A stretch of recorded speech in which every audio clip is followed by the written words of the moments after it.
For students that have a hard time focusing, for example, the student wrote in and said that they go to the bookstore and they rent 5 books at a time and they're all on completely different subjects. How do you kind of sell the jack of all trade personality rather than, type A, type B?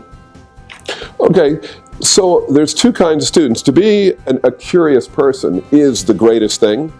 Employers love curious students because you're thinking about what they're doing, you want to know why it works instead of just doing it, and generally it's the greatest kind of employees. So if this person is a curious person, responsible people and bosses love curious people. And you never have to ask, if you're a curious person, you never have to write in, I can't think of any questions to ask during the interview, right? Because you've got a million questions and you can sit there all the time. And in fact, once you get into your career, your interview is going to be essentially, tell me about yourself, and then any questions. So being curious is great.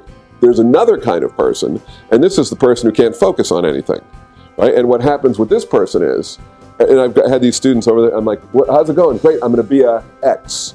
And then I see them 2 weeks later, and they're going to be a Y, right? And what their problem is that they're scattered, and in their case, they should pick something to pursue, because it's sort of like he who wants everything will end up with nothing, right? At some point, you can't keep changing rabbits, right? You got to pick a rabbit and chase after that rabbit, or you won't get it. But it sounds like that person was curious, which is great. And if not, pick something and try to let your mind and your creativity wander and expand about this one thing instead of just the inability to focus. Also, as people may or may not know, people who have trouble focusing often do great talking to people and in sales. So pick something and sell it, and then do all your creativity around selling, and it doesn't necessarily matter what you're selling if you're a great salesperson.